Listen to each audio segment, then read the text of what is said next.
Guys, have you ever played any Warhammer games? No. No. Well, this is great. Oh, this is Start great. again. So, Uh, you never played hold on. Wait a minute. I've just remembered.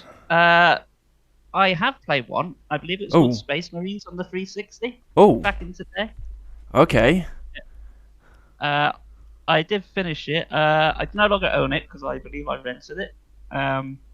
Yeah, it's basically like a Gears of War knockoff, but it had chainsaw swords and jetpacks in it. And what more do you want in life? And you also could kill orcs. Yes, you could. You could shoot them. You could stab them. You can. Actually, I think that's about it. But Yeah. that's enough. Of it. No, I've played it for about 3 hours or something like that around my mates once, and I remember quite enjoying it. Despite this is for people who do play Warhammer like myself, you have to play as Ultramarines, but I did quite enjoy the time I spent with it, and I'm actually debating buying it to fully play it. Yeah, I think it'd be interesting to see how it holds up. Yeah, If I recall correctly, I think all the orcs have got like northern or sort of Brummy accents for some reason. it's been so long I could not tell you. I'm sure they have. That would be funny though. But Hey, it's Space Marines. but I remember it was actually it's a little bit like Gears of War. Yes, very much so. Well, in terms of art style and play style, the I think 3D play style. sort of, Play style. Yeah, play style definitely. not 3D, Yeah. third person style. Yeah. I think you like swap between two weapons as well. You only carry one big one small armor. Yeah. Okay. I can't. Like I said, I've only played it for maybe like 2-3 hours. I remember you got like bolt pistol and like the bolt gun and the chainsaw. I remember And the bolt chainsaw, Yeah. and the bolt shotgun, and the bolt machine gun. frag Everything grenades. except the bolt. Yeah. Yes, the bolt stuff. But the only other Warhammer game I played is Dawn of War, which is the RTS one. Which, if you like RTS games, it's solid. Cool. But I know there was one back on the PS2. I kept seeing it on the shows. I think it's called Fire Warrior. yeah, I never played it, but I remember seeing it everywhere. I don't know if it's any good, but No, it's just like a first-person shooter, but I don't know anyone that's actually played it. neither. I think I might actually have it on my Steam. I have no idea. Idea. You'll have to have a look and let us know. I've got so many Warhammer games on my Steam because last year they did White Dwarf did an issue where you got a whole load of free games on Steam. So yeah, Oh, that's nice, isn't it? That's pretty nice, yeah. I think you got like 14 games or something like that. I can't remember. Obviously, I already had Dawn of War 1 and 2, but everything else, I was like, oh, I don't even know if these are good, but here we go. Free games. I also needed the issue for something else, which is now redundant anyway, but at the time I did need it, so it wasn't just for the games. But, yeah. You know. I'd say, what other Warhammer games are there? Because whenever I've heard of Warhammer, I just think of, it's going to sound really bad, but it's just the models. I've not really associated it with anything else. Do you know the Total War games? Oh yeah, There's a few Warhammer Total War games. It's the fantasy, not the like sci-fi one. So it's the fantasy setting. okay. I think, as Chris said, there's a few first-person shooter ones. I'm not really sure. There's so many, and I don't even know if they're any good or not. All I know is Dawn of War is amazing, and that's the only one I really play. Fair enough.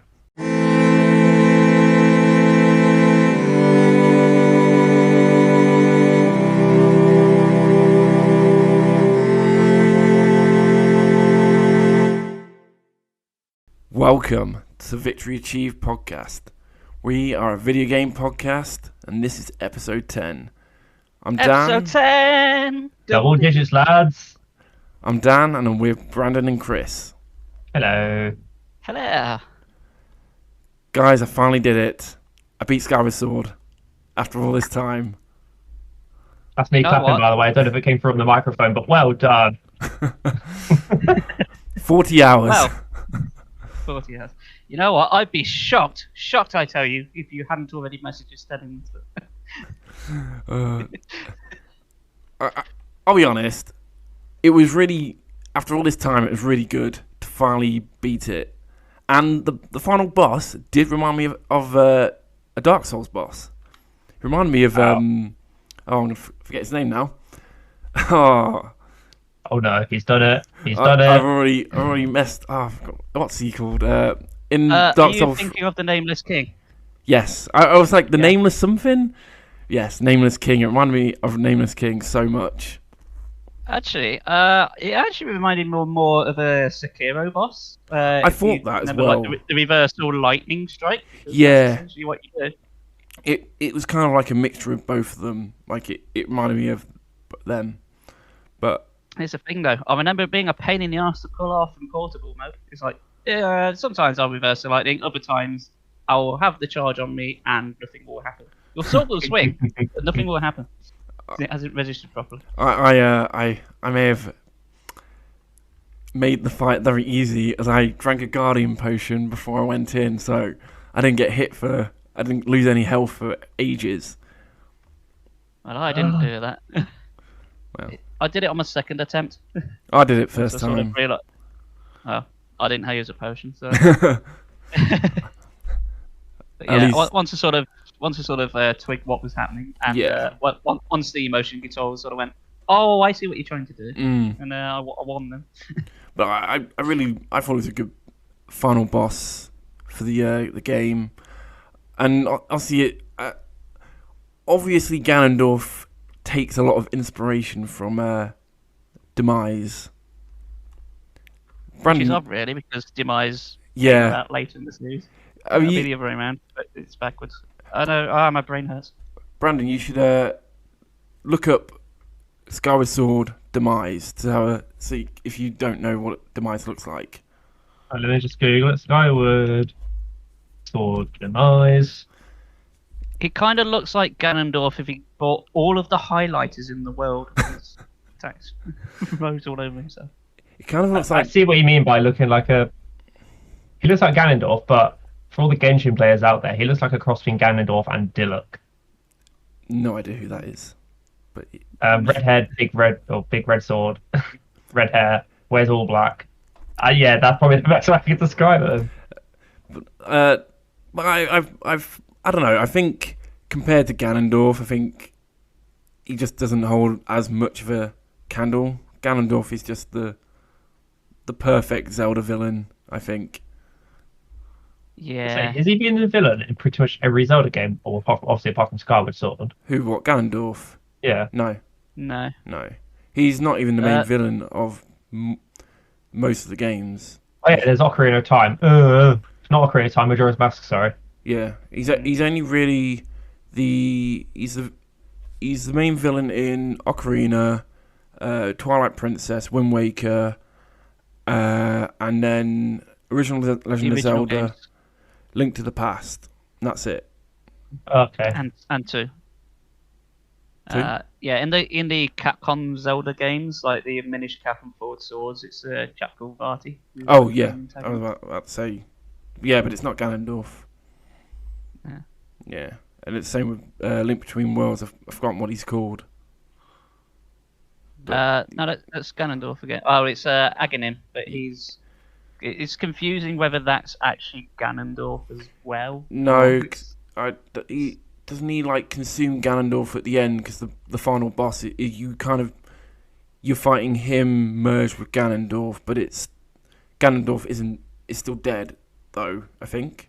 Is that right? Sounds like some sort of Power Rangers No, version of Zelda. It's been a while since I played A Link Between Worlds. Yeah. But no, it was finally good. I'm thinking a link. I'm sorry, I'm thinking a Link to the Past. No. A Link Between Worlds. Yeah, it is someone else. Yeah. And then they merge. Yeah. Yeah. Now because obviously in Wind Waker and Twilight Princess, Ganondorf is completely defeated at the end. So of each of them, so he doesn't come back. But then in obviously Legend of Zelda: Link to the Past, yeah, he does, because obviously he's wins in Ocarina of Time. And don't forget Smash Brothers. But I don't know why, but I can just always seem to imagine Ganondorf also being in Tekken. yeah, I don't know why. heavy character. Yeah. Mm-hmm. And Soul Calibur as well. Yeah. Yeah. In fact, Link's already been in Soul Yeah. Calibur, so I'm surprised he hasn't been in that as well. But I forgot what I was going to say now. But no, I did like the final dungeon of Skyward Sword, the Sky Keep, where you have to get each piece of Triforce. I thought that was a fun dungeon. Yeah, just moving it around. But Yeah. I'm not a fan of like tile swapping puzzles, No. so that bit didn't do it for me. I mean, it wasn't like hard to work out. No. I kind of just did it by accident and I was like, oh, I've just done it. Oh, alright. Okay. Yeah, same. You sort of brute force it. I think there's multiple solutions you can do it. Yeah, because I looked, after I did it, I was like, was there a certain order? But then if you look at like IGN, they give you one order, but you can just be like, no, I want to get this one first, whatever. So I'm sure there's a best way if you like speedrunning it. probably, but you got to do all the rooms anyway. Mm-hmm. I mean, I guess the one last thing I do have to say about Skyward Sword is I think it's the only Zelda game that I think is true to being called The Legend of Zelda. Why is that? Because I think it is more about Zelda than Link. Really? Yeah, And she does have a lot of screen time, and she Yeah. actually has a personality in this one. yeah. I feel like it's the only one that it feels like it's her story, not Link's. Mm-hmm. That's given me more of a reason to pick up and get it. I would say so. Oh yeah, it's good. But it's not my favourite. No. Not by a long shot. No. When you're competing against Ocarina of Time, no. And Link to the Past. Yeah. I keep getting bloody cravings to replay Ocarina of Time, and I don't know why. I'm gonna replay it soon, and I'm gonna play Master Quest You have to do it. because I've never beaten Master Quest. I've got to. I think the last time I got to either the Water Temple or the Fire Temple. I don't know. It's one of them. So I can't say I've finished Master Quest either, actually. yeah. I have many moons ago, 'cause I've got it on the on my GameCube somewhere. Yeah, same. So I got it on 3DS as well. Yeah. Oh yeah, I've got it on 3DS as well. I've not finished it on the 3DS. So Deltarune Chapter 2 is out as well. Haven't played it yet. Not had a chance. No, I've not picked it up. I've still got the original bloody thing to go through yet. and then Deltarune Chapter 1. Yeah. But you can now download Chapter 1 and obviously Chapter 2 on Steam, so makes it easier. Mm-hmm. So, and I think Well, I've got the first one on my Switch, so I might Yeah. pick up on that. I don't think you need to I don't think you have to carry over your save, but you can but Yeah. from what I've heard, you don't need to. But the first one just felt more of a demo than anything than a full game. Yeah, I only played an hour, so I'm gonna obviously restart Chapter 1 and then just go into Chapter 2 and see how it all goes. Well, if you've only played it for an hour, you're about 90% for the game. I was going to say, how long is Deltarune Chapter 1, would you say? It's like Honestly, a couple of hours. like 4 hours, something like that. Nah, not that long. Oh, Really short. did you enjoy it when you played it though, Chris? From what I remember, just like a bit more Undertale. Mm. Really, really, really short. So I can't say I got all that invested because it was like over before it began. Yeah. I will pick up part 2 at some point and carry it on.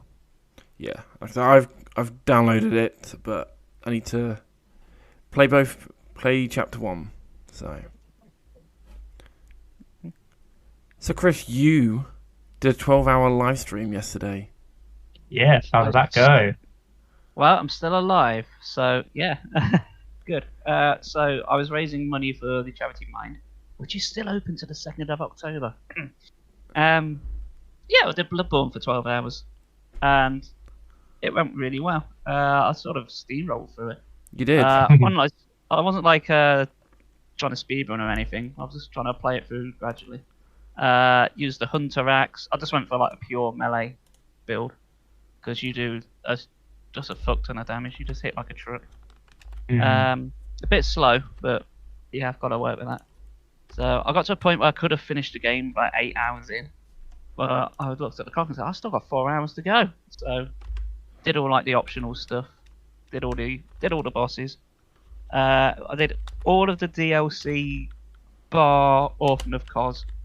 I did try it a couple of times, but hell, it weren't happening.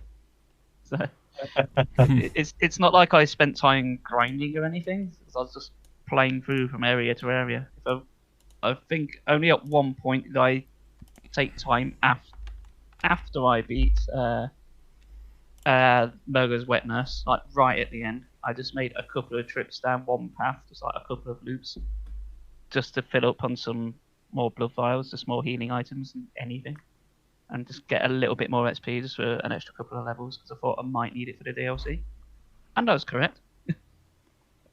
Yeah, for the most part, it went really well. Got raided by a channel called It's Georgia, which was very nice. Got record views.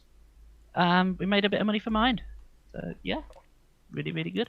Call that a big success, and well done, mate. Yeah. Thank you very much.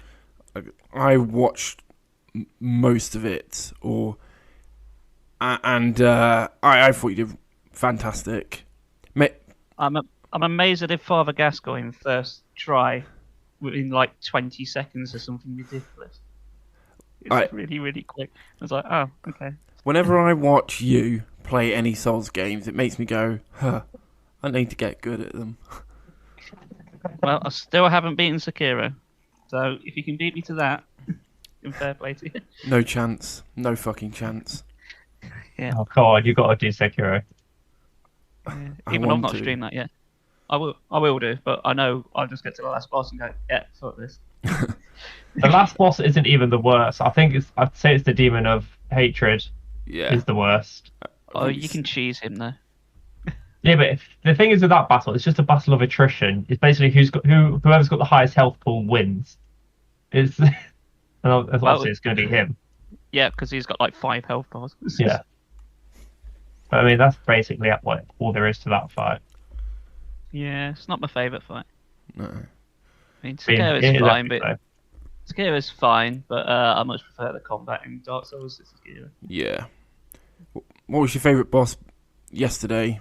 Which one did you have the most fun beating on the stream? My favourite one? Oh, that's a good question. Obviously Gascoigne sticks out just because of how quickly I defeated him.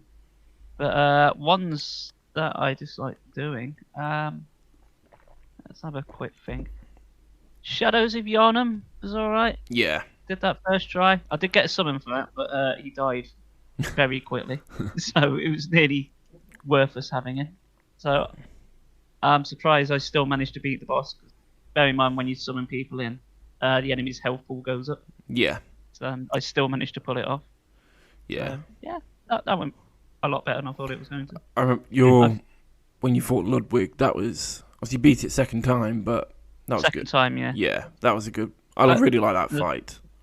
The first time I didn't go in with full healing because I saw a summon sign and sort of accidentally summoned him. I thought, oh shit, I've locked myself into the boss fight now. I wasn't. Why did I do that? I'm not ready for it yet. I need to go back and heal up and get rid of my blood echoes. Didn't do that because I'm a silly sausage. I was like, shit. Yeah, that was fun. I was to say Ludwig is definitely one of those bosses. It's rare that I do it first try. Because if I haven't played the game for a while and I go into the boss fight, I just forget how fast he bloody moves. Yeah, the secret is to just stick as close to him as you can. Yeah, because it's range attacks that are very dangerous. If you start stampeding and that, he can pretty much one-shot you if you're not careful. So if you just stay close, a lot of his swings like go over your head, or you can get underneath him, dodge a lot of attacks. You just need to back off whenever he's about to do an AoE, but you do get a few seconds. You just got to watch your stamina. Mm-hmm. But yeah, it's not too bad. Come on, Brandon. What have you been playing recently? I've been massively into Genshin Impact again. I just can't stop myself. I don't know what it is, but I've just really got back into it. Just all the new characters. Because the last time I played it was before Inazuma was added to it, and it's just nice being able to. It's a whole brand new area, open world. Just again, it's just that aspect of exploring it, and obviously the gacha aspect to it. So I've recently just got Raiden Shogun as well, so I'm really pleased with like experimenting with her. Like really strong unit. So I've been playing that. I've been obviously doing Demon Souls, and fuck me, I forget how brutal Demon Souls is compared to Dark Souls. It's for me, for the reason why I think Demon Souls, if you're doing like a straight melee build, because obviously magic is OP in it, it's that distance between each of the arc stones is what makes it a challenge. Whereas in Dark Souls, you'll have bonfires, quite generously spaced about. Whereas in Demon Souls, it's very, scarce. Each area is like a lot bigger. Yeah. Like even just to like level up for the first time, you've got to do like an entire area, which is pretty damn big.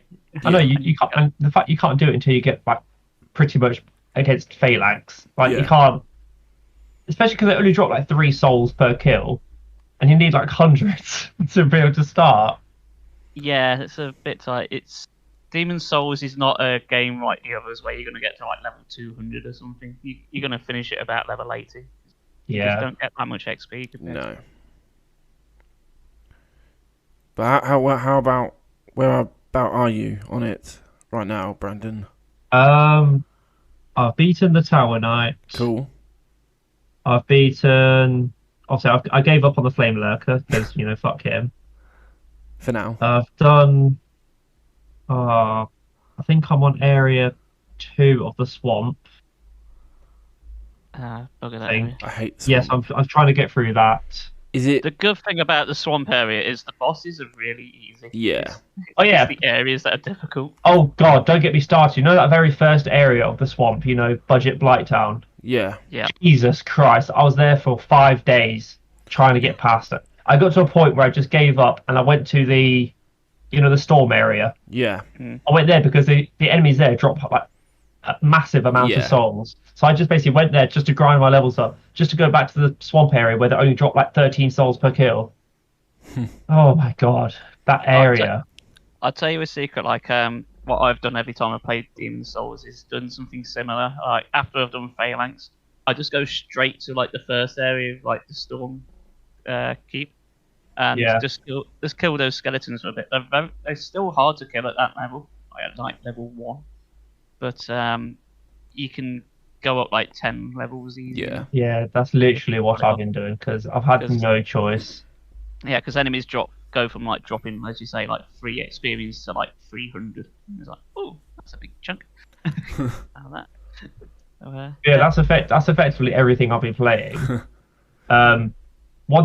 Another thing which I've been doing though, it's also on my commute to work. It's an hour there, hour back, so I've got to fill my time up doing something. Usually I'll read or I'll watch stuff, and what I've been watching is South Park from the very beginning. Oh my gosh. Good man. So obviously one of the benefits of having Prime is you've got every single episode of South Park, and I am halfway through season 3. Sweet.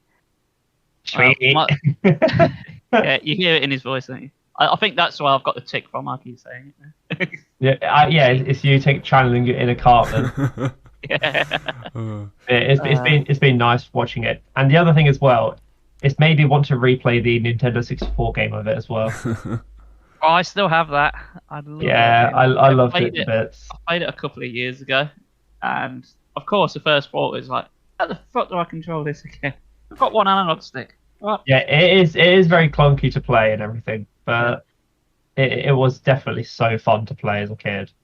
Yeah, I remember some of the cheat codes as well. Like there was like one to like unlock all the characters. I think it's just All the characters, all the weapons, unlimited ammo. Yeah. Oh, is it? Yeah, I want that cheesy poof. I think was one of the. Brandon, is the N64 South Park game the one where you have like a snowball fight? Well, it's not a snowball fight, but your base weapon is a snowball. Okay, that is the game I'm thinking of. Cool. It's a first-person shooter. Yeah. Yeah. Yeah, and each weapon has an alternate fire mode. So the ultimate version of a snowball is a yellow snowball. Yeah, which does double damage. I think snowball only does 1 damage. I played it that much in the back of the day. I mathematically worked out how much damage every shot did from every weapon, because that's how I spent my time back in the day. So snowball only does 1 damage. Yellow snowball does like 2 damage, but it takes twice as long to throw it. Because every time you do, you hear your character's flies unzipping and pissing on it. Yeah. Honestly, it was so much fun. Like all the quirks, like you got the Terrence and Phillip dolls, like for damage over time.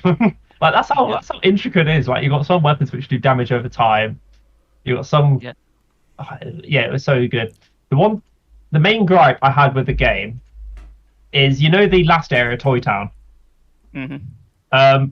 Obviously, when you die, you lose all your weapons. Yes, you do. So once you die, you're just back to a snowball, and you've got these tanks with hundreds of HP, and they're spawning minions, and there's like nothing, and like there's a certain area in the shop where there's just no weapons to pick up, and you just basically got to fend yourself off with this bloody snowball. Yes, well, it's doing the same things like the original Doom did. Like you die and you're like back to the starting pistol. Yeah. Similar sort of thing. I know the original South Park game got really got a lot of flack, but I think that's more for the PlayStation version because the draw distance was terrible. Yeah. The N64 version's a lot better, but it is repetitive because it is basically every area's just got like the same enemies over and over. Like the first one's like just turkeys, and then you got the big turkeys, and that's it. Yeah. And then the second area you got like the clones. Then what's the third area? So Martians after that. I was saying, is it aliens next? Then it's the machines, and then it's toys. Yeah. Of course, the last boss is the superpower Mega Man. Yeah. Referenced in the Cartman's birthday episode. Oh, Damien. Yeah, Damien's episode. Yeah. Which my cousin loves loves quoting that. It's like Cartman wants like all these Mega Man so he can combine them together, and Kyle was meant to get him like the yellow Mega Man so he can make it. And instead he buys in this board game called Ants in the Pants, and he just loses it. Ants in the Pants. Ants in the Pants! You were supposed to get me the yellow Mega Man, you son of a bitch! That's it! Party's over! Everyone go home! He just like pulls the mains out, and like this whole fairground he's got shuts down. He's like, that's it! Fuck off! Everyone go. Yeah. How much South Park you watched like prior to starting it from the beginning, Brandon? I would have seen it like here and there, but I'd say I would have never sat through and watched it regularly. Obviously, with all most people have seen the South Park 2 for TV. Oh yeah. I'd say the most common episodes which anyone would have seen is maybe like the first couple seasons, or maybe like the odd ones with Towley. Yeah. But I can't really say for certain I've seen a lot of like the middle seasons of stuff, or even I haven't seen any of the later seasons of stuff either. Most of my time watching it was, back when I was in secondary school. I think. See, South Park's a weird series because it's like your first series are like really puerile. And I love that. But as they go on, like especially in the newer series, they tell I want to say more dramatic storytelling. Well, for South Park, overarching. They've always got like they've always got like the sort of finger on the pulse and like the stuff that's happening here and now. Yeah. Like it takes them I think they said it takes them 5 days to do an episode. So whatever's happening currently, South Park's doing an episode on it within like the same week. And it's just like, how the fuck did they do jokes about it this quickly? Yeah. It's like they're just on the ball. Yep. But yeah, South Park is like my favourite series that isn't Autumn. Like more than Simpsons, I love it more.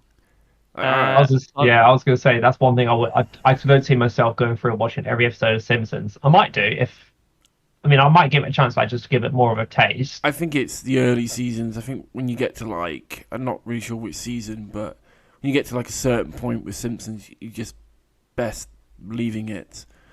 I think the consensus is about series 10. It starts to drop off. Yeah. I remember season 4 is a great Simpsons season.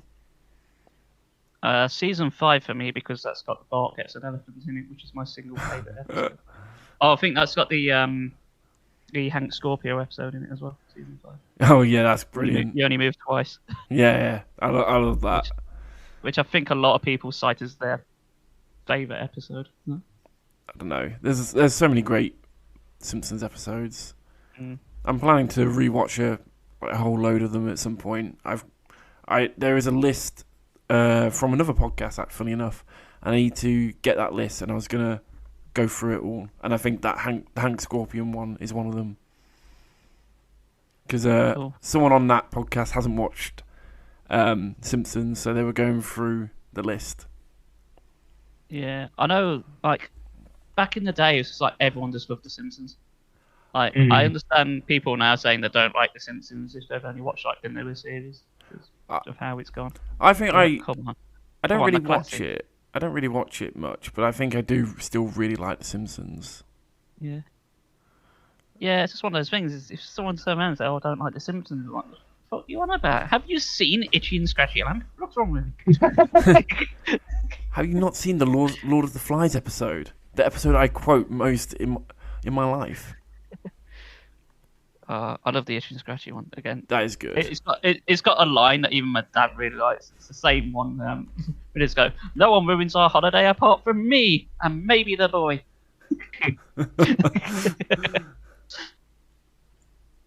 Yeah, so I'll probably keep the podcast updated on how far I'm getting through South Park. We'll see if I've got any changes in what I will consider as my favorite episode so far. Well, I've seen the entire series. The first episode I saw when it first being broadcast was, oddly enough, the Mecha Barbra Streisand episode. And I wasn't sure what to make of it at first. And then about a week later, me and my mate seen the Mr. Hanky episode, where Cartman starts singing "Kyle's Mum is a bitch." Oh, that's such an iconic. We could not stop laughing or breathe properly for like a solid 10 minutes. We were just laughing so fucking hard. It's like the funniest thing I've ever seen. I think the episodes I first watched for South Park were in season 4, but I can't remember what they were. I think I know one, they all get, the 4 boys get put in the hospital, I think. Yeah. I don't know what. It's been so long since I saw those episodes, so I don't remember. I think hands down for me the best series is season 2. Every episode's just a belter. Every episode's funny as fuck. You've got a chicken pox episode. It might be that one. Where everyone give like each other herpes. It might be that. But they don't give each other herpes. It's just Kyle trying to give her parents herpes. Yeah. Because they got him to all stay around Kenny's house because he's got chicken pox. Yeah. It so might I be wanted that to catch it early. What's the other ones? You got chicken fucker. Come on. Yeah, we're trying to get off to the bar to learn how to read. Yes, don't you see? Only by fucking chickens. Yeah, you got that one. You got Tree Houses, which has got the Fat Albert piss take. Which again, my cousin does a note perfect rendition of it, and it's kind of creepy but awesome at the same time. I think you got the Charlie Manson Christmas episode. That series is just hands down the best. It's like every episode. Nice. I think 2 of my favourite episodes, which I know one's in season 5 and one's, I think, either the season after or the season after that, is Kenny gets cancer, and then it's the Christmas episode where it's got, I think Santa is delivering to Afghanistan. Oh, I think that's like season 9. That one is much. Where at the end Kenny comes back. Yeah. Oh yeah, right at the end of the Yeah, series. it's like, hi Kenny. Is that series 6 then? I think it is he dies. season 6 because he dies in season 5 and then Dies in season 5, then he's not in it at all, and then he just appears right in like the final 5 seconds of it. Like, and they just go, "Hey Kenny, yeah. where you been?" I was like, "Oh, tell us about it later." That's it. Also, you got obviously Imagination Land. That's a great 3-part episode. Hmm. And then you got the Game of Thrones ones where it's like Black Friday. Yeah. That's the one, yeah.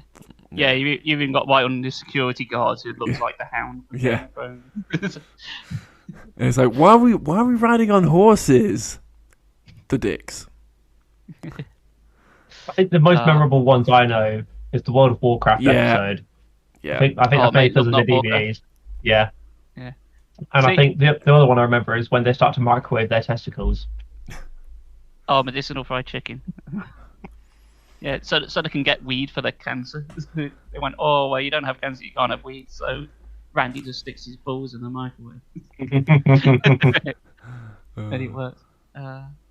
It's funny, because like, everyone I know that likes South Park all has like a different favourite episode. Yeah. Like, even my dad, for example, his favourite one is Chim Pokemon. I don't know why he finds it so funny, but he does. Shoo! Shoo is my favourite gym Pokemon. Of course. It is. Of course it is. Why would you want Lantern when you can I have know. it? Or Pinkin? Just imagine playing Pokemon and you're just like, I'm just going to go Shoo. Use Kick. You Stomp. Use Use Leatherface. Well. I remember watching the drone episode where I think I can't remember whose mum. It might be Butter's mum or something like that. They get like a sex doll and put it on the drone, and all the drones fly off following the sex doll. I think it is the actual last episode of season 5. Butter's very own episode, where his mum tries to kill him and his dad turns out to be like going to men's like saunas and that. It's really, really dark. But he is just like all chippy and happy. It's like, wee. I mean, the last bits of South Park I've watched was the Peppermint's Farm series. Oh, the Integrity Farms. Yeah, Integrity Farms. That's what I meant. Yeah, I watched a whole load of that. Yeah, that was quite good, to be fair. So I've got a mini meta narrative because with South Park, because the film is my favourite film ever. Period. Is it really? It really is. I'll tell you why. Not only is it funny as fuck anyway, but when I went to see it, I bunked off the first day of college to go and see it with our mates. We were all underage, because we were only 14, I think it was 15 at the time, but we all got in to see it. Thought it's fucking hilarious, and I bunked off school to go and see it. And if you'll notice, that's exactly the same scenario as happens at the beginning of the film.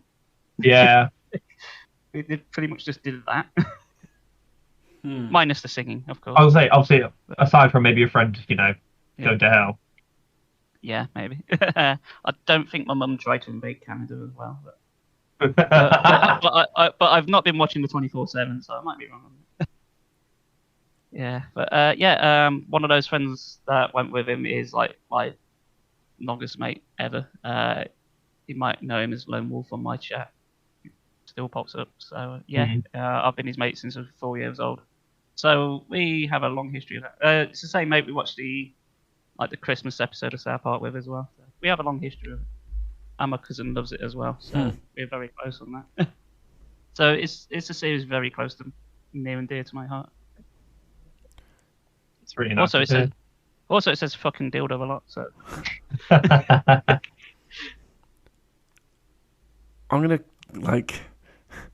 completely go on to something not South Park right now. As I watched this week 1917. Oh, that's the war film, is it not? Yeah. It's the I war. haven't seen it. Oh, you're not seeing it. No. Have you seen it, Brandon? Probably not. Probably not. No. No. But I watched that this week, and I thought it was absolutely amazing. If you don't know that the I guess the gimmick of the film is that it's basically all one camera shot, kind of. There's like one bit where it like split it does stop, and then it's like another camera. It starts the next camera shot, but without So it kind of is two long camera shots. It never goes away. It never cuts to like a different perspective. The camera just pans around the characters and the scenes, and I think it's one of the best war films I've seen in a long time. Hang on a minute. Was this one that was mentioned in the Trash Taste podcast? I don't know. Might have been. So I remember because they were talking about their 9x9s of their favorite movies. I think one of them mentioned there was a movie which is just one. Most of it's just one long, one single shot.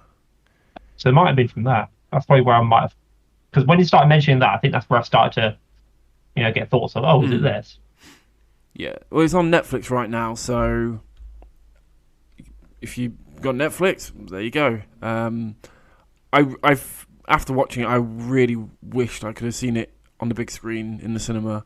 I can't remember why I couldn't, but that was the beginning of COVID, so I don't know. I don't know if it was COVID or it was something else. Maybe I was busy. I don't know, but I couldn't go see it on the big screen, and I kind of wish I had.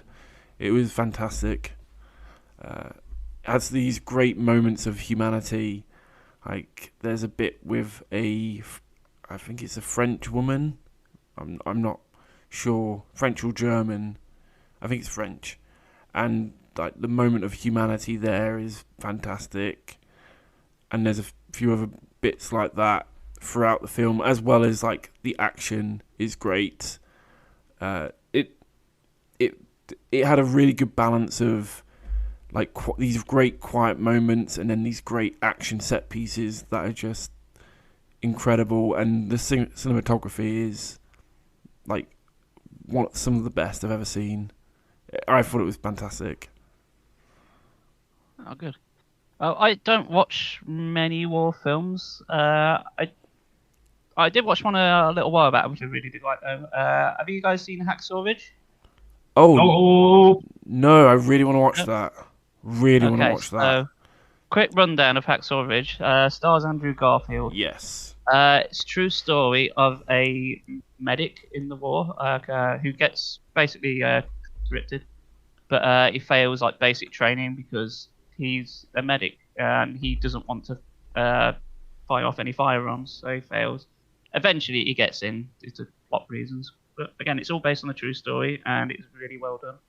And even at the end of the film, it's got the real life person who it's based on, like pop up for like a mini sort of interview, or just says a few lines. But yeah, if you're not seeing it, Hacksaw Ridge is genuinely very, very good. I think I guess it's got more of a sort of Forrest Gump type feel to it.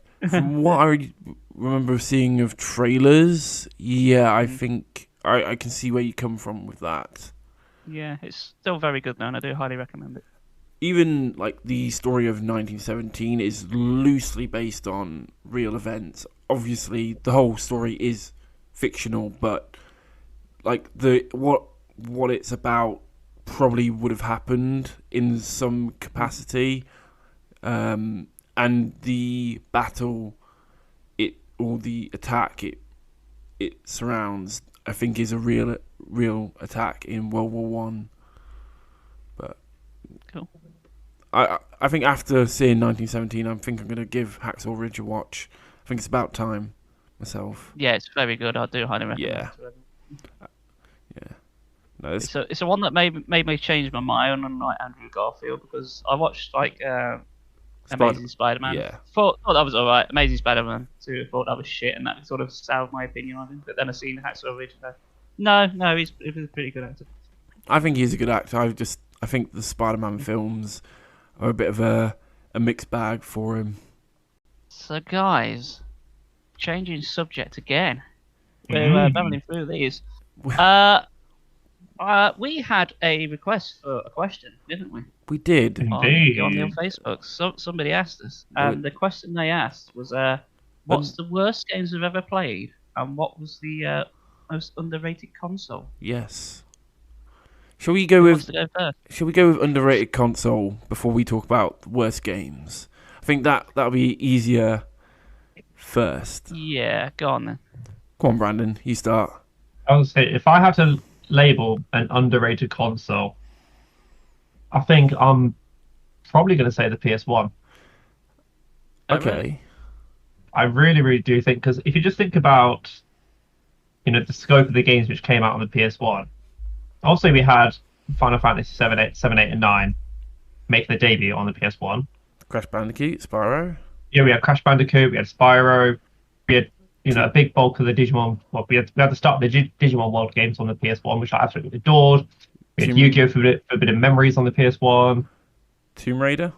Yeah, the classic, triangular-chested Lara Croft. So many good game series debuted on the PS1.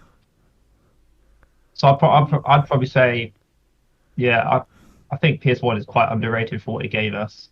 See, I'd say that's more of a trendsetter than underrated, because it was a massive sales success. Yeah. And its competitor at the time, the Sega Saturn, it just mopped the floor with that. Yeah, I would agree with Chris. I wouldn't say the PS1 is underrated at all. Oh, hell no. Same with if one of us said, "Oh yeah, the PS2 is underrated," wait, what? No way. The best-selling console of all time? I don't think so. If you said the Wii U, then that's but that'd be an interesting take. But yeah. We know that's not. I can see where you come from. I think the PlayStation 1 will always be a very important console in just console video game history. It was my first console, and we'll we get onto that the story of when I got it in a sec, but I have a lot of fond memories with the PlayStation 1, and But yeah, we can all thank Nintendo for giving us the PlayStation 1, because have they decided to go with a disc system for the N64 like was originally planned rather than cartridge, then PlayStation would have felt the need to make themselves a new disc console so they could have games like, I don't know, Final Fantasy 7, make that their own, yeah, rather than give that to Nintendo. It was the main reason. Bit of a footy mouth moment there, really. Yeah. I'll say the main reason why I chose the PS1 as the underrated console is because the only consoles I've ever owned was a Nintendo 64, which we can all say was a banger of a console. Oh, hell yeah. I've had a GameCube, which, I can't really say I've got many fond memories of. It was mainly Mario Kart Double Dash, Legend of Zelda Collector's Edition, and, maybe the odd couple other games. So, it's just, that. Obviously, I had Game Boy Advance, DS, 3DS, I had a Wii, PS2, PS1. I've now got a Switch, PS4, PS5, PS3.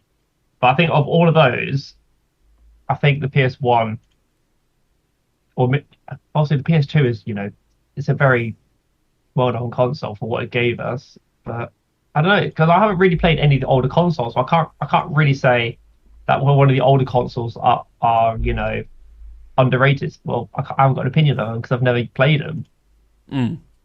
Well, that's fair enough. Yeah. Yeah.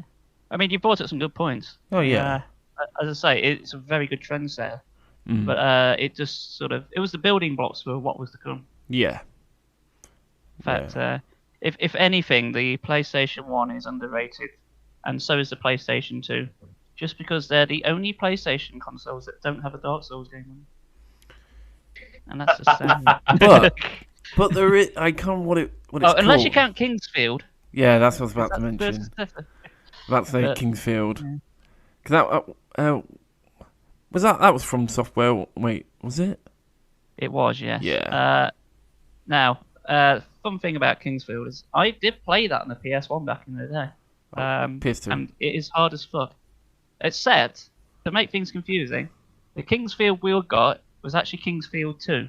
Oh. First Kingsfield is Japanese exclusive. But canonically, Kingsfield 2 is because Kingsfield's over here. So it's got a sort of Final Fantasy chronologically Right. going on, where it's just massively confusing. Because then there's Kingsfield 3 as well, which I believe is still Kingsfield 3 over here. But there's like no Kingsfield 2. Okay. Yeah. And then you got Eternal Ring and games like that afterwards, which, yeah, they exist. Since you have the most experience with more consoles than both of us, Chris, what would you say is your most underrated console? So, I know you wanted to say, since you're the old fart here that's been here. No, I didn't. Play for most. No. Was it Mega Drive or Atari? No, it was Rob, Virtual Boy. Nah, I'll go back way further than that, mate.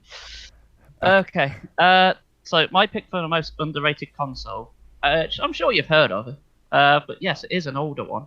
But generally, it's the first console I actually had. I mean, I suppose I could count the Amiga, but that's more of a computer rather than a console. Grey area. But my underrated console is the Sega Master System, which was competing with the NES at the time. And I suppose ultimately NES won that battle. Although the whole Nintendo versus Sega war didn't really kick off until like the Mega Drive and Super Nintendo really happened. But as a competitor, Master System had a ton of fantastic games on that people just don't seem to talk about. If you see like these Facebook posts and it's like a picture of controllers and people and it goes, oh, which one's like your first one? There's never a picture for the Master System controller on there ever. It's like people just forgot it existed. But I love that console so much. What like sort of games were there for it? I'm having a look at myself. Yeah, well, to kick off, you had stuff like Sonic the Hedgehog. Well, there you go. Which came out the same time as like the Mega Drive Sonic the Hedgehog. It's its own game. And Sonic 2 as well. It was on there. I think you had Sonic Chaos, Sonic Triple Trouble. Actually, that might just be Game Gear. You had a load of movie titles on there, which were ports. But this is when Disney were doing it, so the games were actually good. You got Double Dragon. Double Dragon. Lion King was on there. That was a great game. And another good thing is it had converters, vice versa. So you had roughly the same time you had the Game Gear, which was a beast of a portable. Again, to compare with the Game Boy. Got Golden Axe. Yeah, Golden Axe. Not the best version. No. Golden Axe Warrior though. That's really good. Yeah. It's basically a Zelda clone, but it's its own thing. And I played the hell out of that when I was a kid. I loved that game. I was like in fact, I played that before I played any Zelda title. So yeah, that's. I know. Growing up, I was like a Sega kid rather than a Nintendo one, because Nintendo weren't as big in the UK as Sega were. Not by a long shot. NES was quite rare. I mean, you get a lot of NES coverage because it's mostly Americans talking about it. But over here, it was more people were more into like Amiga and Commodore 64, Spectrum, Amstrad, that kind of thing. Looking on here, you got Mortal Kombat 1, 2, and 3. You got Miss Pac-Man, Ninja Gaiden. Yep. Pac-Mania. You had so many games on it, and a lot of them, especially in the later life of it, were essentially downgrades to existing Mega Drive games. Yeah. But they weren't necessarily like one-to-one conversions. Like I say, games like the original Sonic the Hedgehog, they share like some similar themes, but they are completely different games. They've got nothing like. They've got exclusive zones. They play differently. The bosses are different. It's just a different game completely. So yeah, that's my pick. Master System. Yeah, you got Streets of Rage Fantastic. 1 and 2. Yep. Certainly did. Shadow of the Beast. That was a good one. Psygnosis Port. There's so many good games on there. Alex Kidd. Yep. In fact, the first Alex Kidd was a built-in game. But, in fact, the one I had, I like what they dubbed the Master System Mark II, and that came with Sonic the Hedgehog built into it. So you just booted it on without putting a cart in it, and you just played Sonic the Hedgehog. Simple as that. Nice. No loading times either. Because it's just cartridges. There's no loading times. You just played the game. Which, if you've ever played a Commodore 64 first, like I had, it was mind blowing. It's just like I just turned the game on and it's just there. Play. You don't have to rewind a cassette for half hour because you ran out of lines. Like that. Great system. Great system. Love it to bits. Wish I still had my original. I'd still be playing it now. But yeah, that's my pick for most underrated one. Oh, that's really cool. I'm looking at the list of games. There's a lot of classic and iconic games on it. Like I said, Double Dragon, Streets of Rage, obviously Sonic. Yeah. Yeah, I mean the ROM sizes are tiny. I bet. Because of the age. So if you want to do a bit of emulation, get yourself, I don't know, Kega, something like that, an emulator like that, and just go to town, just download a load. I think some of the game sizes are literally like 38 kilobytes. They're tiny. You could have the entire library and not have a single megabyte. I bet. Nuts. It's nuts. So Dan, what's yours? The Wii U, guys? No. No, I'm kidding. You're going to say Wii U, aren't you? No, I've never owned a Wii U anyway. I don't know. I don't know what I would say. I think for me, it will probably be, because even just hearing, I think compared to its competitors, it was underrated at the time. But I think a lot of people have a lot of nostalgia for it. And this is a kind of unpopular opinion, as I have many unpopular opinions. That's a sure opinion. Yeah. And it isn't popular. Yeah. I think the catalogue of games it had are better than its predecessor. Which, when I tell you what console it is, you're both going to disagree. You dare say PS3? No. But both its predecessor and the console, I'm going to say, are fantastic. And I think the underrated console for me is the GameCube, which, as of this recording, it's had its 20th anniversary, I believe, this week. Yes, it was. Yeah. And my first thought was, oh, I thought it was older than that. Yeah. But when you think about it, it makes sense. But I think the GameCube is my underrated console. I personally think it has a better catalogue of games than the N64. Not saying the N64 has a bad catalogue. The N64 has a fantastic catalogue of games. But why I think the GameCube is better is a lot of those N64 games you can play on the GameCube. Like Ocarina of Time, Majora's Mask. You can play both of them on GameCube. I know there's, like, both Star Fox games are nowhere near, are like probably the worst Star Fox games compared to Star Fox 64, which is still up there as the best Star Fox game. But then you have like Smash Bros. Melee. You're saying Star Fox Adventure's better? No, I'm saying Star Fox 64 is better than Star Fox Adventures and Star Fox Assault. Well, that's just like your opinion, man.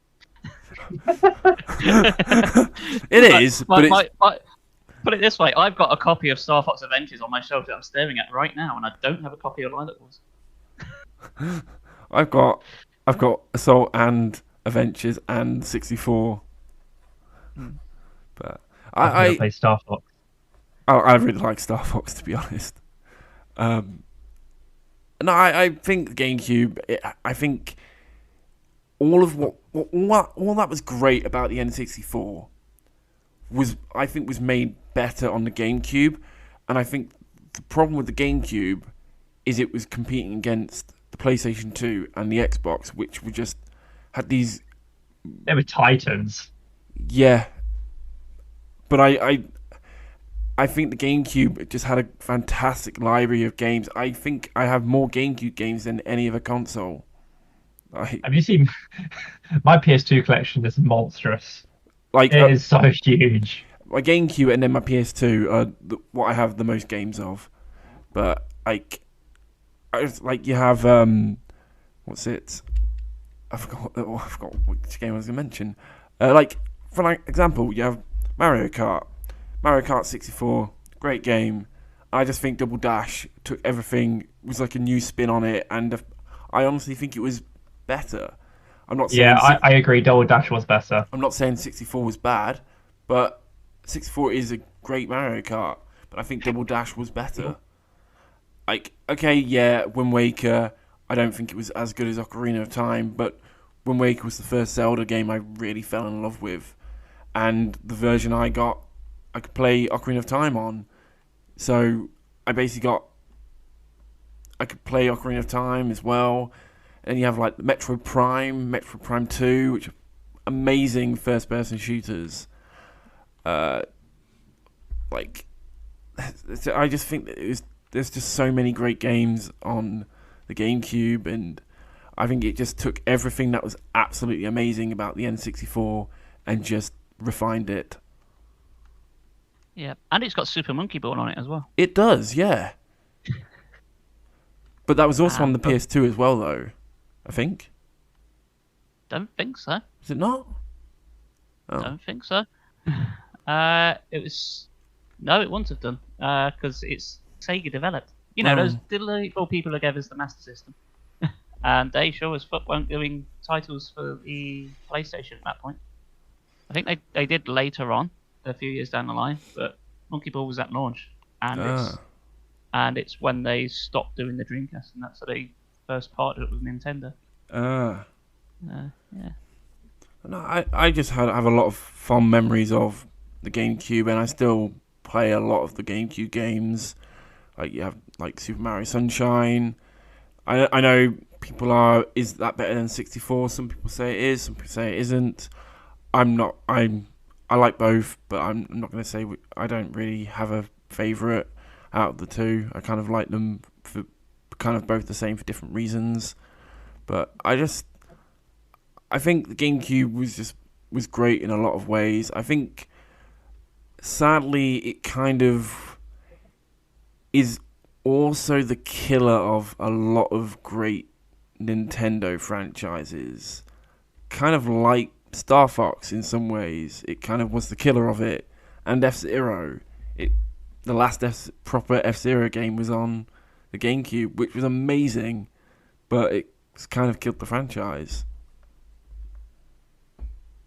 Interesting. Yeah, because there hasn't been an F-Zero since. I think there's been an arcade game like cabinet since. No, that came out at the time of F-Zero GX, because what you could same one. It was weird because the stuff you unlocked in the arcade game you could also unlock in the actual game. It was just easier to unlock it in the arcade game. Okay. Yeah, that sounds about right, because I've never finished a GameCube game. I'm again staring at it on my shelf, and I'm harboring some resentment because I keep meaning to finish the damn thing, and I never have, even after 20 years. It's still staring at me. F-Zero. It's so hard. Yeah. It's so good, but so difficult. It's amazing, but yeah. So to those that don't know, F-Zero GX contains a mission. Well, the whole game's hard, but the crunch point is a mission where you're on a very, very strict time limit. You've got to go as fast as you can. You've got a bomb on you, so if you hit any sides, you just die immediately and have to do the whole thing again. And it's not even a short course. The whole course itself takes about 4 or 5 minutes to do. So you've just got to do it flawlessly first time, pedal to the metal, and don't stop, and don't hit any sides. Which, in a racing game, pretty fucking tough. And here's me. I've done it on the hardest difficulty. Dan, I hate you. I can't remember what missions I've beaten on the hardest difficulty, but I think I've done like over half of them. Mm-hmm. Yeah, I think that mission's about halfway for the game, and I've just never beat it. I think it's like, you know what? Screw this. I've tried this. God knows how many times. I ain't doing it again. I think it's chapter 6 because the previous one is where you're just trying to bolt it out of the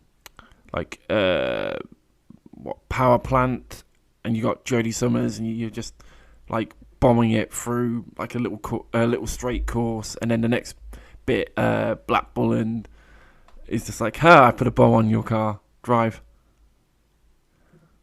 I can. It's like Speed 2. Yeah. Except it's a car instead of a boat. Yeah. It is literally Speed. Yeah. But... Also, you had Luigi's Mansion as well. Oh yeah. Yeah, fucking great game. I think the most memorable game that I've got from the GameCube era was Bloodborne Coliseum. Still need to complete I've got that. that. I've got Pokemon Box Ruby and Sapphire, which isn't really a game. No. You know what I didn't realise is that there's a remake of Luigi's Mansion. Yeah. I never knew this until this year. Yeah, there's one on. Is it the 3DS? Yes, I've got. Yeah. I've got is it Dark Moon? Yeah. I didn't realise that on the 3DS you had obviously Luigi's Mansion 2, and then the remake of Luigi's Mansion. I was like, wait, what? I know it exists, but I don't remember it being announced. I think it just appeared. Yeah. Almost like a ghost put it on the shelf. Pretty much, yeah. I think I was listening to another podcast and it was like, oh yeah, the remake of Luigi's Mansion. I was like, wait, what? There's what? This is something that exists.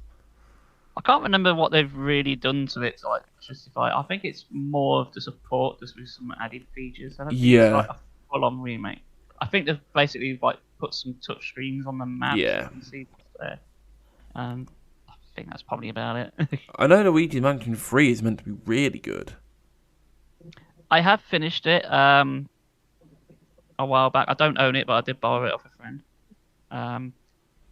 Yeah, it's okay. It goes on for a bit too long, I feel. There's some bits of padding where you basically, it's like a floor structure. So, and it's like 15 floors, and each floor is like its own sort of environment. But there's a couple of parts where you go to get the next floor, because like you've beaten like the main ghost for that floor, so you get like the switch to go up to the next one. And then not once but twice, there's a part where these sort of switches get stolen from you, and you have to basically go on a scavenger hunt, put the whole game on hold just to find these bloody ghosts again, which is a pain in the ass. Yeah, so it just feels like it just goes on for way too long. There is tons and tons and tons of money in the game. Yeah. So much so it starts to get tedious, because in Luigi's Mansion it's fine, you're like finding money in every room, but there's just so many rooms and there's gold like everywhere. So it feels like every time you go into a room, you run in every room for like 5 minutes at least. And it's like such a slow crawl. When you get to like a new floor and see how big it is, you're like, fuck, I'm going to be here forever. Mm-hmm. And the worst part is like, yeah, the more money you have, like the better score you get at the end. Fair enough. But you also spend money in game on like upgrades. The thing is, there's only like 3 upgrades to buy, and they're all optional. They're like nothing that's really fantastic. The only other thing you can buy of it is like extra lives. It's like, well, do we really need extra lives? It's like, if you like die, you just like start the fight again or something. Well, it seems like a needless thing to exist. Yeah, it is good, but it after the first, I don't know, 6 hours or so, it's just like, it's starting to drag a bit now. Yeah. So what about worst games? Yeah, I was going to say, Right. how should we approach this? Well, Brandon, you've been quiet for a little bit, so why don't you lead us off? Are we going to go with 3 or 4 games that we all hate? Let's just rotate and just list them off, because I'm pretty certain we've all got some dire games which we want to get off our chest. Yeah. We probably won't dwell on this long, because No. it could take it a while. So, I'd say one of the first ones which come to mind for worst games ever is a game called Rascal. If you've ever heard of it. that's a PS1 game where you play as a kid with a baseball cap and glasses, and he's got a bubble gun. Pretty much, yeah. The controls for it are so clunky. I mean, the actual like game design and everything is pretty cool. Like all the coloured rooms, the enemies, and everything. The theme of it is great. It's just so clunky and so difficult to play. The camera angles get in the way. You don't know where you're going. Nothing makes sense. But yeah, even though I've just said like the PS1 is the most like underrated console, it has produced some interesting takes on games. Yes, isn't that one of the early platformers that all insisted on having tank controls? Yeah. Yep. And again, like early PlayStation 1 stuff, haven't quite worked out how the camera works. Any of these games. Nah, it was just not pleasant to play. I mean, I keep getting cravings every now and then to be like, I want to go back and play it to just give it a chance. But I think I don't think it works on my PS2 anymore. I think the game disc is just that old. It just refuses to work. Probably for the best. It's probably for the best. I'm not even going to give it a Viking burial. It's just going to go in the bin. It's not deserving of one. No. Little... I'd say that's the first one of my list, which I'd say is, not a great game. All right. Shall we do one each and just go around and rotate? Yeah, you go next, Chris. Okay then, because I'm pretty sure one of us is going to have this, so I'm just going to mention it straight off the bat. And I know everyone in the world knows this is terrible, but I was there, man. I was there when it came out. I played it with my cousin, and fuck, the horror. I know what it is. You know what it is. It's Bubsy 3D. I've never played it, but I know I knew you were going to say it. So why is it so terrible? Right, so I'll be honest, the original Bubsy games aren't great in hindsight. We did like them back in the day. Because hey, it's a platformer, it's a character platformer, it's fine. People like pick them apart now because a lot of people like look at stuff in hindsight. It's like, well, yeah, but now you've got the technological advances they didn't have back then, and it was a new IP. Everyone was testing the waters. So again, Bubsy, not great, but we enjoyed it quite a lot. 2D platformers, very vibrant, very cartoony, great character animations, interesting death scenes, like when you died. It's like about 30 different death animations. Bubsy 3D on there, however, you can't fucking control it. It suffers like the same problems that we mentioned in Rascal. Like the camera doesn't work. You don't know where the hell you're going. Everywhere is just like unfinished textures. Like the platforms are literally just grey blocks. The world map is just like red and green, solid colours. I'm looking at it and that screenshots now. It looks awful. Yeah, even the box art looks terrible. It's got like a mammoth on it. It looks like one of its tusks is about a millimetre thick. It was everything you've heard about Bubsy 3D and how terrible it is true. Don't. If you see a copy of it in the wild, kill it. Throw your whole body weight on it. Make sure that fucker doesn't survive. Stamp on it. Burn it. Do whatever is necessary to eradicate it from existence. That is your duty as fellow gamers to make the industry better. Well, that and boycott EA and Konami. And Activision Blizzard. In fact, if you kill Bobby Kotick with a copy of Bubsy 3D, then my hat goes off after you. But I think I'm getting off topic. Oh my god. Quick before I get PTSD. Dan. I really struggled to think of games. And I think this is because when I go to buy games, I normally buy games I know are going to be good. And I know I'm not going to waste my time. So I really had to think about what have I played that's bad. And I knew it's not things in recent years, kind of in like the last 10, maybe 15 years. Okay, maybe not 15, but definitely in the last 10 years. I knew it was no games, unless it's just like, oh, it's part of this franchise, so I have to play this game. Oh my gosh, this game's bad. But I knew it's not. I knew if I had to pick any games, it wouldn't be in the last 10 years.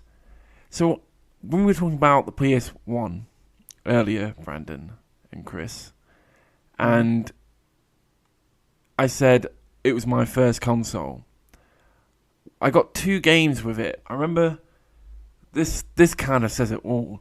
I remember going with my mum to buy it, and I remember picking the 2 games. So I picked Spyro the Dragon as one of them, which obviously is fantastic. Good choice. And then the other game, I was Rocket Power Team Rocket Rescue. Rocket Power Team Rocket Rescue. Let's have a look at this. I'm not going to look it up, but drawing a blank there. So it's based on a Nickelodeon show. Oh, good God. When you said Team Rocket, I was thinking, Pokemon. It's like, what's that doing on the PlayStation? So this was kind of like a skateboarding game. Well, no, not skateboarding, but like each of the characters had like different things. So one of them skateboarded, and you could do surfboarding and all that. And I just remember not being very good at it. It being quite clunky. And obviously you had stuff like Tony Hawk's skateboarding, and it was like, oh, what? It's not like that. And I just don't remember being very good at it. I don't remember having much fun. And it just sat in a drawer for years, and then eventually, when I got rid of basically all my crap PS1 games, I was like, bye. But yeah, it didn't look very good. It didn't play very good from what I remember. Yeah.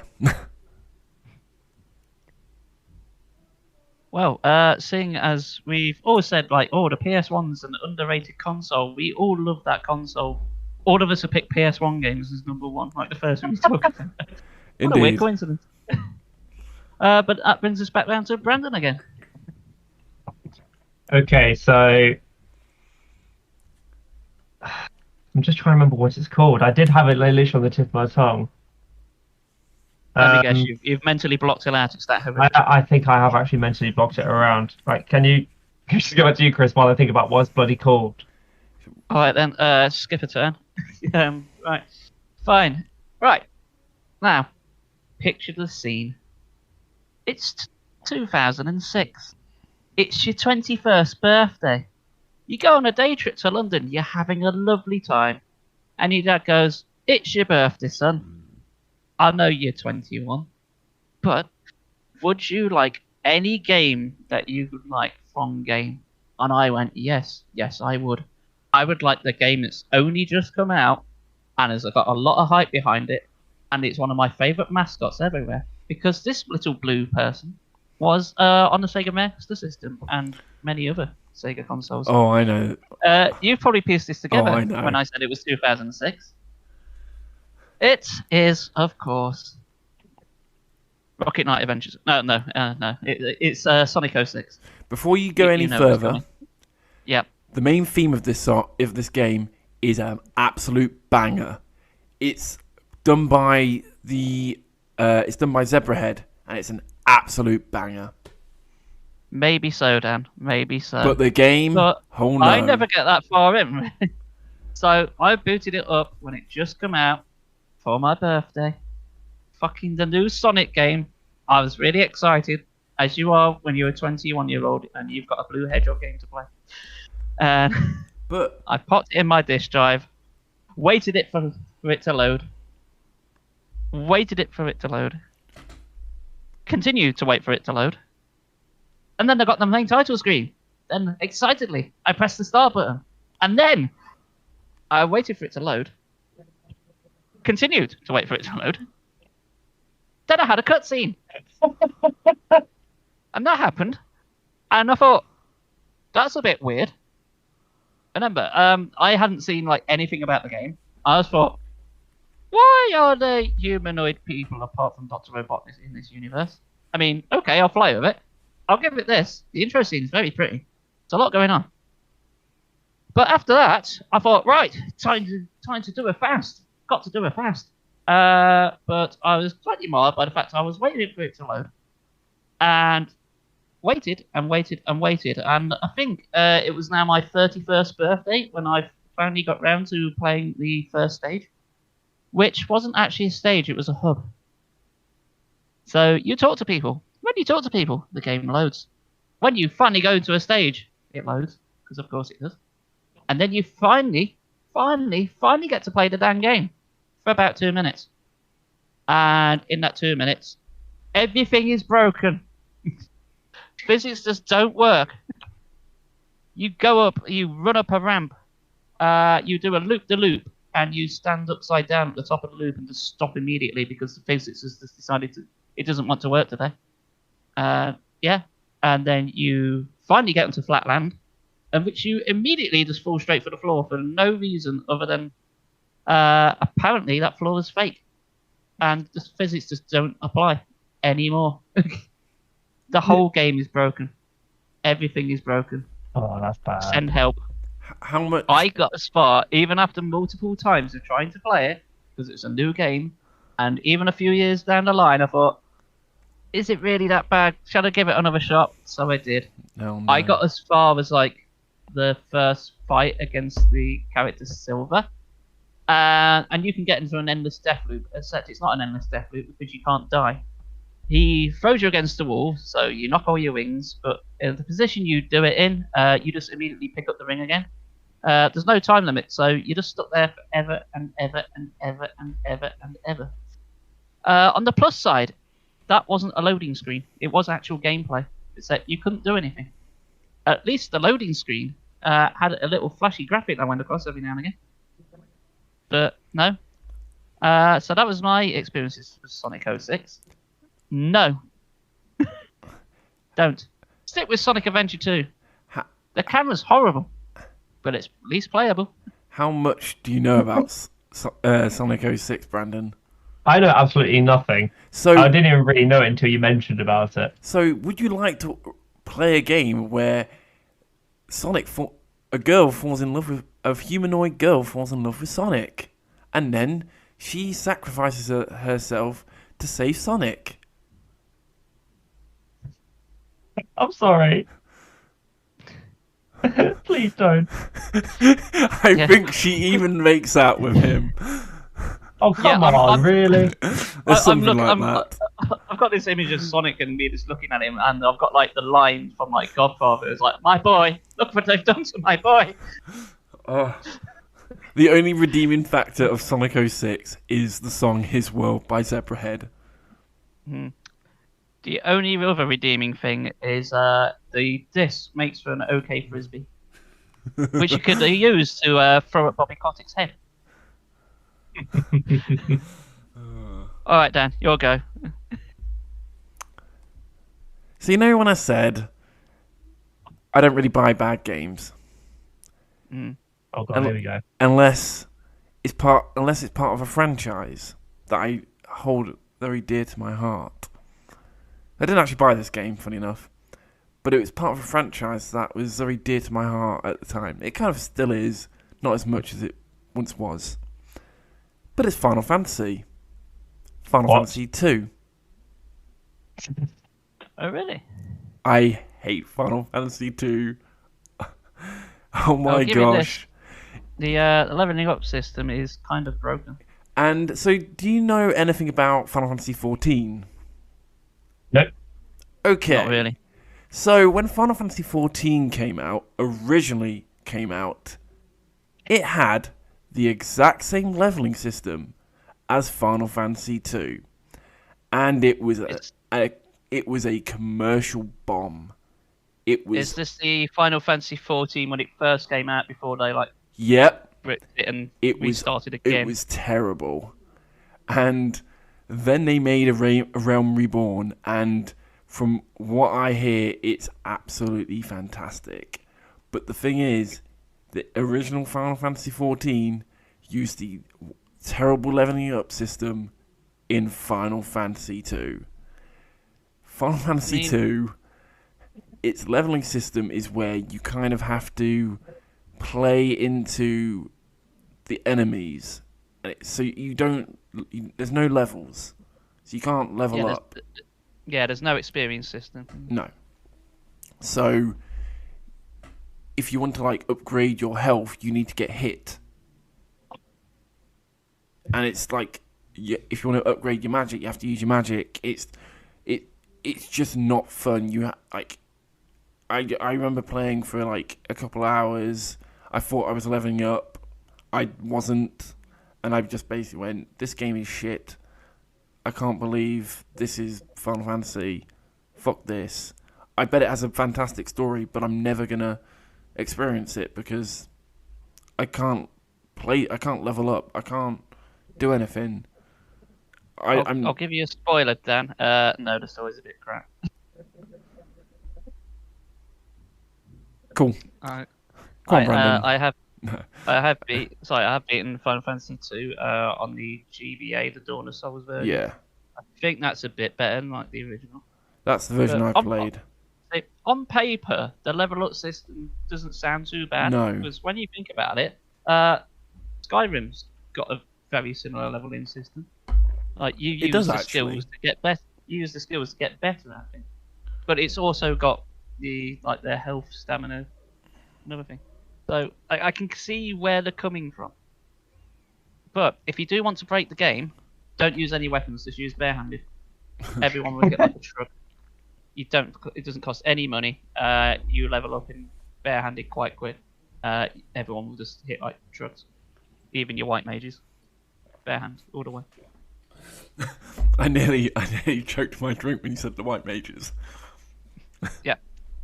But it's true. It's true.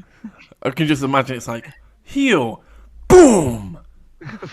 I don't need healing when we've got fists.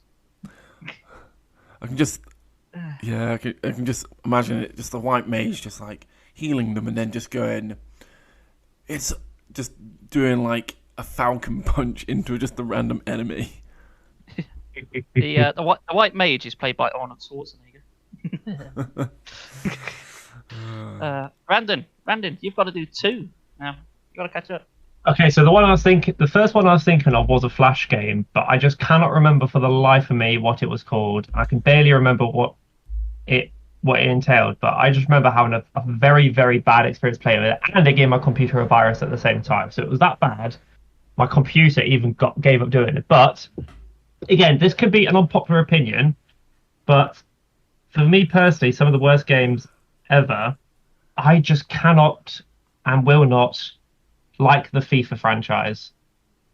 I mean, it's good in terms of like if you're a fan of that sort of thing, but it's not just the FIFA series. It's just any sort of game series where they just monopolize on just a single thing, and then as they go through the game series, they just keep doing the exact same fucking thing, but only just updating like, I don't know, the register of like who's in the game. Like, see, I've started to fail to see those types of games as games and just cash grabs. They just want your money. Yeah. So that is again is an example of a game where it's just all it is for like. I actually spoke to someone last weekend when I was having a meal. I was like, all the FIFA games are the same, and they just replied, no, it ain't. And it was just trying to get into their mind just what is different. Because, I mean, the rules of football are never going to change, are they? I mean, Call of Duty, to some extent, will try to spice it up. You know, like, by changing the perk system, by changing the way how some guns are balanced, or different kill streak rewards, things like that. Whereas the sports games and anything like that, it's just always and ever always will be the same. Because if they start to change anything, it's not going to be... And then it's the fact, you've got FIFA, but then you've got the competing series, PES, which is also bloody football. Where does it end? When are they finally going to decide who's won the football once and for all? Funny Every enough, year they do another season. funny Every enough, year. They can't just Pez. decide who won. Funny enough, this week Pez has changed its name. I can't remember what it's called now, but it's changed its name. What to? You have to look it up, but they've changed the name of Pez. Right, Pairs name change. What is it? Is it PEF for Pro Evolution Football? eFootball. Pez eFootball. changes names to eFootball. So that's for the Yorkshire fans. Football. We've gone down to watch eFootball. Oh my gosh! But yeah, that is again. It's just the game series, which I just, for the love of me, I will not touch with a 10-foot pole. I don't want to be anywhere near it. For me, yeah. there's no point making any more football games because Sensible Soccer on the Amiga already exists. Go and play that. Yeah, but my other example of a game which I wouldn't touch are anything from like the old Flash game era. When everything was like open source and people could just create whatever the hell you want. You probably would have heard of games like game sites like Congregate or Miniclip, or like game websites like that, and just basically Crazy Monkey Games. Yeah, like anything which you find on there because you don't know what it's going to be. And the amount of times I've clicked on the game, I'll give it a go. And I mean, they're like probably just one person in their room made this game in maybe 24 hours, but it's just awful, like some of the games you found. But then, like nowadays, if you go into like the mobile app store, gacha games and anything which is pay to win, where if you want to advance and be like a top tier player, you have to either have the biggest credit card in the world or have the best RNG in the world. So anything which they just basically abuse credit cards to make you the best in the game it doesn't sit overly well. I mean, I like games like this, games like Epic 7, Summoner's War, and Genshin Impact. I mean, you can still play the game. You can still, have a good time playing the game. I mean, you're not really going to like games like Epic 7 and Summoner's War. You're never ever going to be like the best in the world because you are going to be against the whales who have invested like thousands and thousands of dollars and pounds or yuan or yen or whatever currency into the game. So they're going to have all that the top tier stuff. But yeah, it's just anything. But there have been some games like when Summoner's War and Epic 7 like really hit it off in the marketplace. Other companies started to make their own gacha games and really, really abused it, like making everything pay to win. Like just the energy used to actually be able to play the game. Oh, you have to buy this. Like, fuck off. Like the game's free. Let me at least play it. Not make it free in the App Store, but for me to pay to actually play it. Yeah, as they dub the free to start. That's what they really do. Yeah, it's free to download, pay to play. That's rant over. Rant over about FIFA, PES, and anything which you need to whale to play. Yeah, well, that's fair. I think we can all agree on that. Yeah. But, say for me, MOBA gaming can just do one. I'm still trying to find this Flash game, which I hated with a passion. I'm literally scouring everywhere on Google to find it. Even Google can't see it. See, that's the thing with Flash games, because Flash doesn't exist anymore. I think most of them just disappeared. So I was pretty sad when they did that at the beginning of the year. Like, Flash, all the years I used to spend on Newgrounds, it's like gone. I think some of them have survived in some format. I mean, there were some fantastic Flash games. Like, I remember playing Super Crazy Guitar Maniac. Like, that was like the building grounds for me to get on and play Guitar Hero. Cool. Like, that was an amazing one. And also games like, like all the strategy games you used to play on like Newsgrounds and Congregate. But they were fantastic to play. Oh yeah, like some good like point and click horror games I used to play. I couldn't tell you the title of any of them, but I spent so much time in Newgrounds playing so many different games that people had just made for free because they just wanted to make a fun game. Yeah, so like I do remember like lunchtimes at school, or if you had like an IT class or a maths class where you were allowed to use a computer, you just go on and play Flash games. Yeah, just play like one of the, is it Pico, the orange haired kid who appeared in like a load of games? No, I've got no idea. I think I'll just show my age there. What's your last pick? Yeah. Chris. So my last pick, okay. maybe a bit of a controversial one, because I did think about it for a while. But again, like you say, Dan, I don't go out to like play bad games. I generally stick to what I think I'm going to enjoy. So sometimes I'm disappointed, but I don't sort of go, that was absolute worst game ever. But sometimes, especially with stuff like Game Pass, I'll download a game, I'll play it for 5 minutes. If I don't like it, no harm done. Yeah. That's it. Done. So I never sort of get rage-induced or anything like that.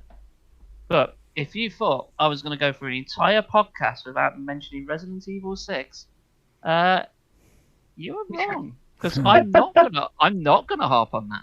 I think I've done that enough. No, my last pick, which may be an odd one for people. So, do you remember on the GameCube how fantastic Spider-Man 2 was? What a fucking great game that was. Mm-hmm. The one based on the Tobey Maguire one. Yes. Yeah, brilliant, fantastic game. Love that game so much. Still got it. So my pick for my worst game is pretty much the follow-up, Spider-Man 3, which I believe I had on the PS2. So looking at it at a glance, it just looks like Spider-Man 2 again. I think, similar sort of gameplay. Well, I really fucking love Spider-Man 2. So Spider-Man 3, which is nearing the next gen.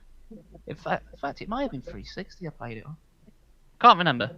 Anyway, I thought, surely, a newer one only can be better, right? Right? Right? Right? Wow. No. I see where this is going. No. So, I picked it up, I started playing it. I think, okay, it's a little bit clunky compared to the last one, but it's still playable. I was swinging around the city. I was like, okay, yeah, this is fine. Anyway, then the main missions start, and you start going underground and doing sort of the mission structure type stuff. And that's when you go from doing the sandbox part of the game to the more linear parts. And that's where the game just shits itself. If you're not swinging around the city, if you're on the ground or basically in combat, just doesn't work. I seem to remember it freezing several times, and it had a sort of checkpoint system which was a bit stingy. So every time the game broke, I had to switch off the console, turn it back on again, lose about 20 minutes of progress. And yeah, it's just really dumb things just getting stuck in scenery, falling for the floor, getting into a combat fight that you can't win because either you could not hit the enemy because they were stuck behind another part of the geography that you couldn't hit, and which forces you to reset, so you just go back to your last checkpoint. And that was my experience with Spider-Man 3. I didn't get very far in it. I did, however, lose my temper when I tried for the 6th attempt at the same thing, which should have been really easy. And every time I did it, I failed for a completely different reason. Not because I was bad at the game, just because it just broke in a new and non-hilarious fashion every time. It was... yeah, Spider-Man 3. I suppose it is what it is to the cinematic universe. How Spider-Man 3 looks good in parts, but it's not as good as Spider-Man 2. Some of it is just broken.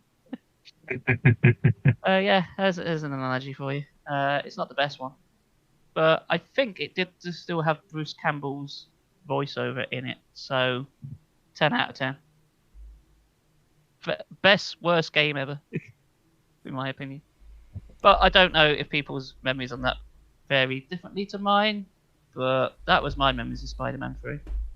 No thanks. Brandon, what's your last pick? So I've mentioned the FIFA pairs. I've mentioned Rascal. I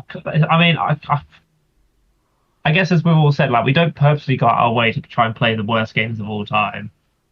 But any time which I have accidentally picked up a game which I didn't like, I've probably just put it on a back burner and just forgot about it in the annals of gaming history. So there's not really any more which necessarily stand out to me.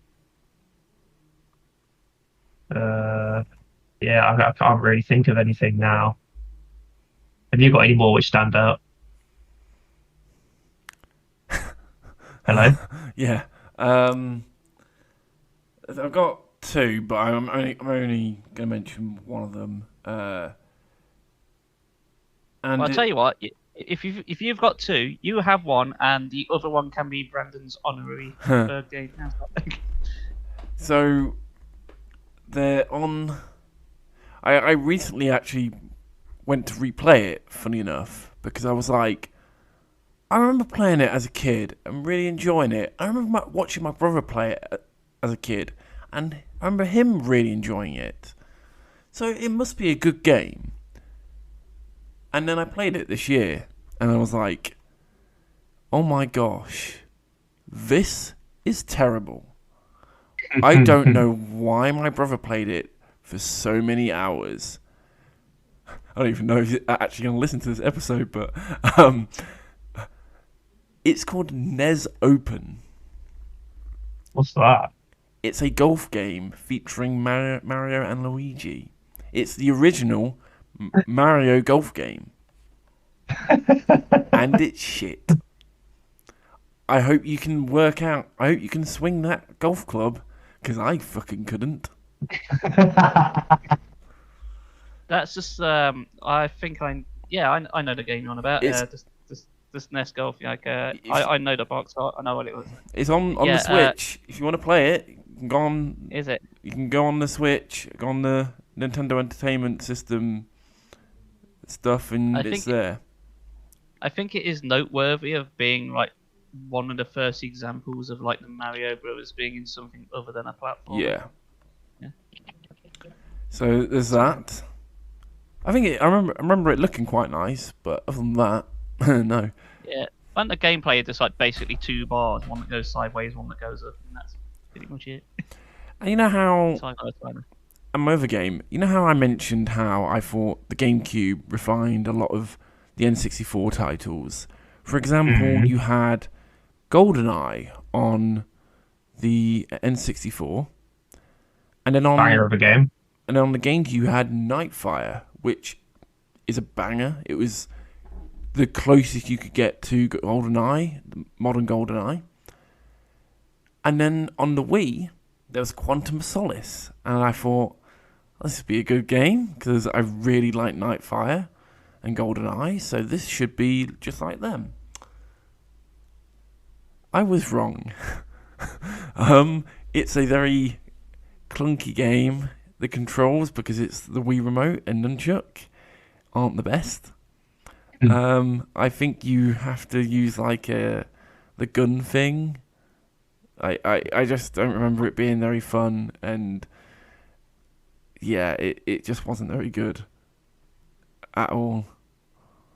So, in the same comparison I just made with my Spider-Man, lining up with the movies. So, GoldenEye, it's dumb, but it's great fun. Both the film and the game. Quantum of Solace was shit, and so is the game. Funny enough, the Wii version is the worst version of Quantum of Solace as well. So I can believe that, because the Wii had the worst version of pretty much every port. Yeah. From what I don't think I can't think of any examples where the Wii port of like multiple games on every console was the superior version. No. I don't think it ever was. No. I might be wrong. It might be a bit of research. It might be like one movie tie-in, which is technically better. I doubt Probably. They were always like the stripped down graphically versions with motion controls in. So. Who knows? Yeah. Knows. Yeah. Or even cares. But that's some of our worst games. Yeah, avoid FIFA. Yeah, avoid everything we've mentioned today. Well, in this section, not the stuff earlier. Yeah. Like, play Deltarune, play Skyward Sword. Avoid Bobby Kotick. Watch 1917. Play Bloodborne. Watch South Oh yeah. Play Stab Dawn of Bobby War. Kotick in the face. Play Demon Souls. Yeah. There you go. And of course, keep listening to Victory Achieved podcast. Yeah, A we are podcast now, where we haven't quite managed to get Bruce Campbell to do a voiceover for it, but we're working on it. and we haven't yet all been in the same room again. No, we But really must soon. go upstairs. We will by the end of the year. We're going to meet up at some point and be like, ha! Yeah. So look forward to that episode, guys, where we just basically recount the events of the week before. Oh no, we'll just meet up and have a good old time doing what? Have a good old chinwag. Yeah, have a meal, have a drink. Won't record anything. Then Well, we think. and then the next day record. Yep. Or the day after, I don't know. Welcome to the Victory Achieved Hungover podcast. Yeah. With your guess. Brandon got drunk on red Chunder. wine. I got drunk on rosé. Told you, avoid wine.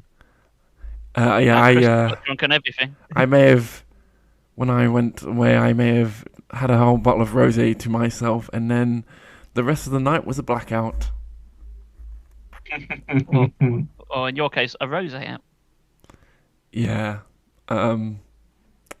I just woke up the next day, and I was actually quite good. I wasn't hungover at all, but I was like, I don't know how I got here. I'm in my TP, but I don't know how I got here.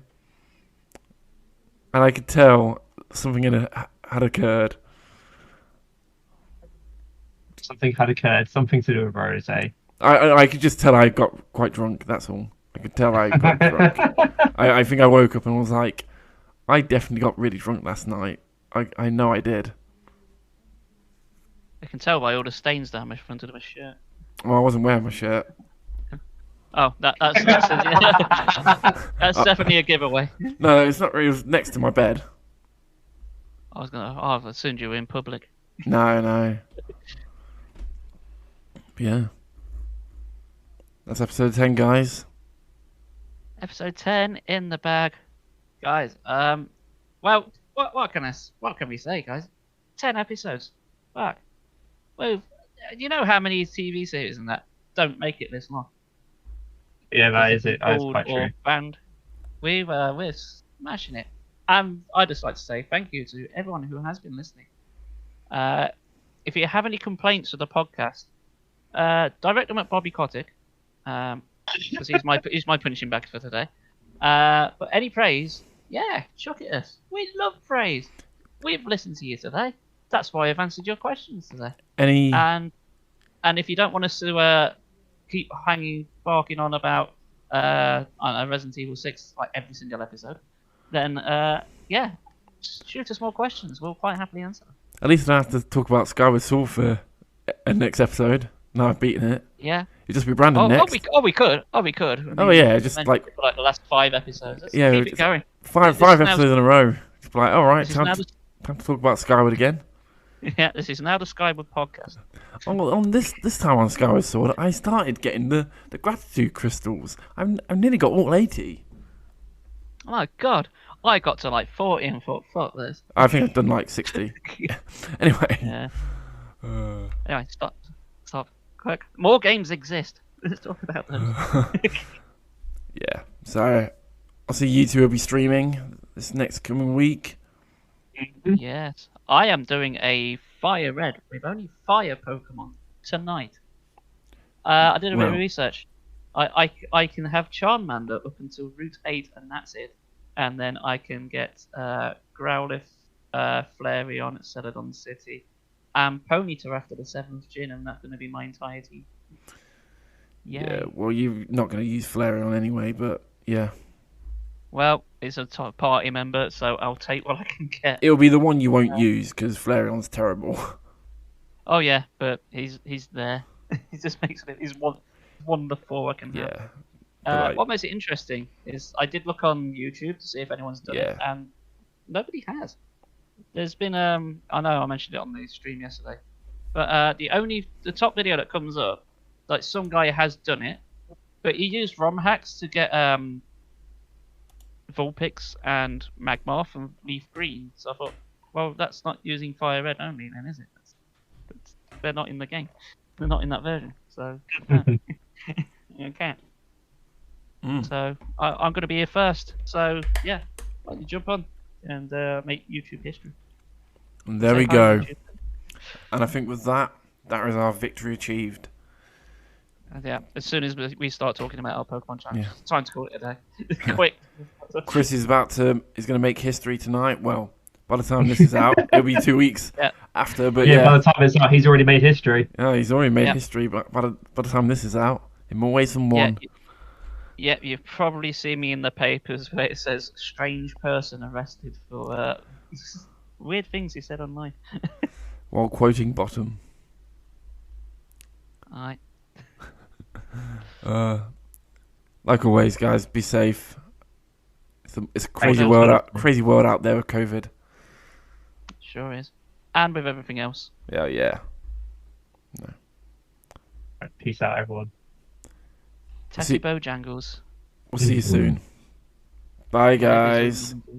Bye. Episode 10 done.